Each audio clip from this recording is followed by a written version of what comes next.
Rehan, Shaheen Shah Afridi, again we been talking about this, हमने कल भी कहा था कि दिस कैच 22 कि क्या वो फिट हैं, और अगर वो फिट फुली नहीं है और उन्हें मैच फिटनेस की ज़रूरत है तो क्या वर्ल्ड कप के मैचेस खिलाएं, but he came good and Bangladesh seems to be in world events seems to be his favourite team. That's true. Shaheen की आपने बात की कि we been talking on the show as well, बार बार हमने रिपीट यही बात की कि जितना वो खेलेगा उतनी उसकी परफॉर्मेंसेस बेहतर होती जाएंगी. Which is why I don't want to go into the negatives, which is why it did not make sense to start the tournament with 5 bowlers, knowing कि Shaheen is not at his 100%. ठीक है, तो उसके बाद yes, as soon as Pakistan changed to 6 bowlers and 4 pacers, तो आपने देखा कि Pakistan is right now in terms of bowling attack in this tournament, आपका सबसे इकोनॉमिकल पेस बॉलिंग अटैक है, और आपका जो स्पिनर एक बॉलिंग कर रहा है नवाज हैजंट भी बीन बॉलिंग एज मच, जो एक स्पिनर बॉलिंग कर रहा है वो लीडिंग विकेट टेकर है अमंग स्पिनर्स. तो you have the most complete bowling attack in this tournament right now. और अभी जो स्केरी चीज़ है, जो जिसके लिए मैं एक्साइटेड भी हूँ, वो ये कि अभी शाहीन फुल 100% नहीं है. This is not Shaheen speak. ठीक है, अगर शाहीन 70% 80% पे ऐसा कर रहे हैं तो इमेजिन करें कि when he hits his peak, which I hope is a semifinal and the final, तो it will be a sight to behold. Another sight to behold is every time Shaheen Afridi enjoys his game with a smile on his face. क्योंकि आपको ये मैं बात इसलिए कह रहा हूँ कि शायद मतलब आई नो हम अमूमन तनकीद करते हैं कि लोग बॉडी लैंग्वेज पे ज़्यादा कमेंट क्यों कर रहे हैं, क्यों क्रिटिसाइज़ कर रहे हैं, लेकिन इस मैच से पहले आपको वाज़े तौर पर नज़र आ रहा था कि Shaheen didn't seem to be enjoying the cricket that he was playing. He knew that he was clearly struggling. और I think एक फास्ट बॉलर के लिए ये भी होता है कि अगर उन्हें नज़र आ रहा हो कि यार जो मैं एरियाज टारगेट कर रहा हूँ उन्हें मैं नहीं हिट कर सक रहा, तो it is a point of frustration for them. But yesterday he seemed to be happier. Yeah, and I think that comes from the South Africa match as well.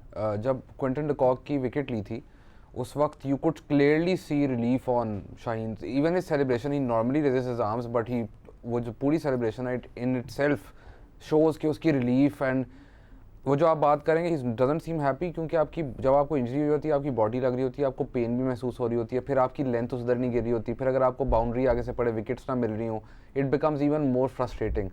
But as soon as he gets that element into his game where he picks up wickets, because देखिए there are 2 types of fast bowlers.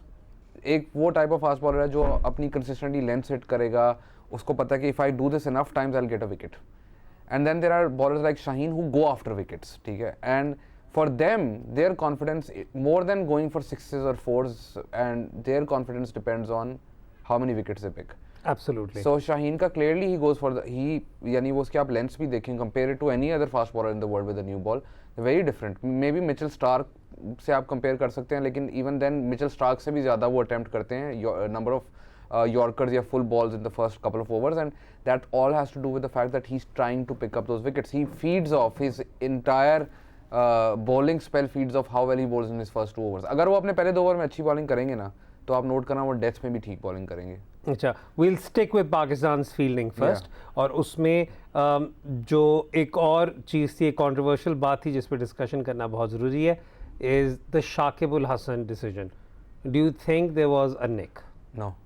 You don't think so? I think there was a nick. मतलब hello, मैंने कहा यार रेहान अब इतना भी आपने populist opinion या वो तो नहीं करना ना यार. I thought you were going to ask me was that out, and I was supposed to say no.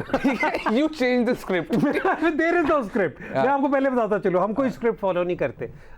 खैर चले, अब बाजू थोड़े और सॉरी क्या कह रही है, मैंने क्या अच्छा कह नहीं, लेकिन बताएं कि मतलब let's start of with that Shakib, क्योंकि यार वो डिसीजन इसलिए भी है क्योंकि एक तो टीम कैप्टन है, दूसरी बात ये ही इज़ अ की प्लेयर, और जिस मोमेंट पे वो पहली विकेट शादाब ने गिराई उस वक्त, उस विकेट से पहले इट सीम्ड कि Bangladesh had a better hold of the game, and then the back-to-back wickets really I think वहाँ पर in Bangladesh's mind the game pretty much had was too far away for them to get back into. 70 for 1 है 10 ओवरों में, और उनकी एक partnership लगी हुई है. 11वां ओवर आता है, Shadab picks up those 2 wickets. The second wicket is Shakib. तो ऑब्वियसली लाइक वो टर्निंग पॉइंट है मैच का, वहाँ से Bangladesh couldn't recover. So obviously it was a big decision. और दूसरी चीज़ इसमें यह है कि इस शो पे अक्सर बात हुई है, या अक्सर हमने बाकी जगह भी सुना है कि BCCI की पावर एंड एम्पायर्स के ऊपर वो ये सारा कुछ. मैं सिर्फ ये कहना चाहता हूँ, देखें नेदरलैंड्स मैच जीता, एक प्लेयर की अनाउंसमेंट आई कि उसने PSL ड्राफ्ट में रजिस्टर कर लिया. ठीक है, और भी अभी आपके सामने और भी न्यूज़ आएगी जल्दी, ठीक है। तो मैं सिर्फ यहाँ पे ये कहना चाहूँगा, मैं डिस्क्लेमर दे दूँ, I am not serious, I am not serious, ठीक है, please. But I was so happy when you know I was tweeting it out and मेरे कमेंट्स के नीचे वही आ रहे थे चीज़ें कि यू नो अब क्या हुआ। तो मैं तो कहता हूँ, मैं तो चाहता हूँ ये हो कि हमारे फेवर्स में ऐसी डिसीजन जाए। नहीं लेकिन अच्छा खाली उस मतलब वो decision I think the best इसमें शादाब से आई थिंक पूछा था मैच के बाद in an interview, someone asked him कि आपको लगा था इनसाइड एज है कि नहीं, तो उसने कहा अंपायर ने आउट दिया, मैं क्या करूं।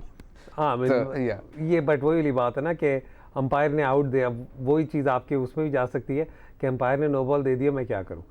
ये वाली बात भी हो सकती है। अच्छा खैर चलते, हाँ तो मैं तो कह रहा हूँ, मैं देखिए मेरा बहुत स्ट्रॉन्ग एक बिलीफ है कि everyone is there for to do their job. No, the sporting decisions across a long tournament will eventually balance out, ठीक है, and that is why knockout matches are exceptions, but group stages के अंदर I feel अक्सर लोगों ने बात की Pakistan deserve नहीं करता अगले राउंड में जाने के लिए, even if they qualify.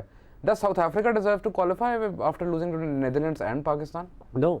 So it's simple. Whoever qualifies for the semi-finals deserves it. It's as simple as that. या तो ये होना कि उन्होंने पहला मैच जीता और उसके बाद सारा टूर्नामेंट वॉश आउट हो और वो सेमीफाइनल में पहुंच जाए। हाँ तो आपकी आर्गुमेंट ये है ना कि you lost to Zimbabwe so Pakistan doesn't deserve to, but Pakistan beat South Africa and then you know South Africa lost to Netherlands.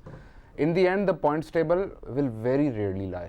अच्छा मैं आपको एक और बात भी बताता चलूँ कि कल जब हम अपनी वॉच पार्टी कर रहे थे ना यहाँ पर और हमें ज्वाइन किया हुआ था मोइन खान ने, that has got to be one of my most favourite shows that we have ever done, क्योंकि वो आप एक तो ना सिर्फ हमारे रिएक्शन भी देख रहे थे, you could also clearly see the banter that was going on. उन्होंने कल एक बात की थी बॉलिंग से रिलेटेड, और उन्होंने एक तो शादाब की बहुत ज़्यादा तारीफ़ की थी। नसीम पे मैं अभी भी बात करना चाहूँगा, और वसीम के बारे में भी उन्होंने पॉइंट आउट किया था। काफ़ी ज़्यादा हमें दोस्तों ने ये ट्वीट्स किए हैं कि Wasim despite bowling so well only bowled 2 overs, but I think Babar को वहाँ पे तब आपको देना पड़ेगा credit, he juggled his bowlers really well. देखें नॉर्मल सर्कमस्टांसेस के अंदर व्हेन समथिंग पेज ऑफ, तो अब for example Wasim was expensive in his first over, he was really good in his second over, तो एंड वसीम की जगह जो बॉलर लेके आए, जो वसीम का काम, he did his job, उसने did his job, it picked up 4 wickets. ठीक है, नहीं मैं उसकी बात कर रहा हूँ जिसने to make up his overs, जिसने बॉलिंग की। मैं तो इफ्तिखार की, और इफ्तिखार को जिस स्टेज पे आप लेके आए उस वक्त you needed control and he provided exactly that, and then also got your wicket of a left hander. I think in terms of bowling changes there is not much you can say was wrong. अगर आपने बहुत कोई deep dive जानी है या करना है कि जानबूझ के कोई गलती निकालनी है, तो मैं आज वो भी नहीं निकालूंगा। मैं आपको निकाल के देता हूँ पाकिस्तान की फील्डिंग। नहीं मैं तो स्टार्ट ऑफ द मैच यार, मैं कैप्टनसी की बात नहीं, कैप्टनसी के तो वो आपने कल भी मोइन भाई को यार आपने कह दिया क्लिकबेट ढूंढ रहे हैं, मैं कहाँ क्लिकबेट ढूंढ रहा था, वो तो वैसे ही कैटेगोरिकली उन्होंने ही बात शुरू की थी। लेकिन खैर चले, मैं यहाँ पे बात आके ये कह रहा हूँ कि पाकिस्तान की fielding still is one point जहाँ पर हम इतने कंफर्टेबल नहीं नजर आए। I think probably nervous energy in the start. I think उसमें मैंने एक वो I was digging something up, तो मैंने क्रिक विज के भी फ्रेडी वाइल्ड से भी पूछा था कि कितने नंबर ऑफ कैचेस ड्रॉप हुए हैं इस टूर्नामेंट के अंदर, because from what I remember watching previous tournaments, मेरी मेमोरी मुझे ये कहती है कि जी बहुत ज़्यादा प्रीवियस टूर्नामेंट से ज़्यादा कैचेस ड्रॉप हुए हैं। And he shared something really interesting with me, more number of catches have been dropped in this world cup than any previous world cup, but the percentage of catch success is the same, which means के catches निकल ज़्यादा रहे हैं, उनकी success rate अभी भी almost same है। And across teams all teams have field catch, their catching hasn't been great. Can I probably give a reason why that is happening? Yeah, sure. That's probably because T20 world cup तो ये पहले ही दफ़ा हुआ ना Australia में। Yes. ठीक है, तो आपने जब हिट आउट वगैरह करना है in bigger grounds, the probability of you know the balls falling either into, अब मुझे नहीं पता फ्रेडी वाइल्ड ने क्या मेट्रिक वहाँ पे लगाया, लेकिन आई एम नॉट श्योर कि वो फील्डर्स के बीच में गिरे, उसकी क्या वेटेज की है, या एक्चुअल हाथों में ड्रॉप है, या कितने पे अटेम्प्ट चांसेस हैं। तो ये चीज़, this is a fascinating conversation जो हम मुझे लग रहा था कि you know success rate would be less than 70%, but it is 75% plus.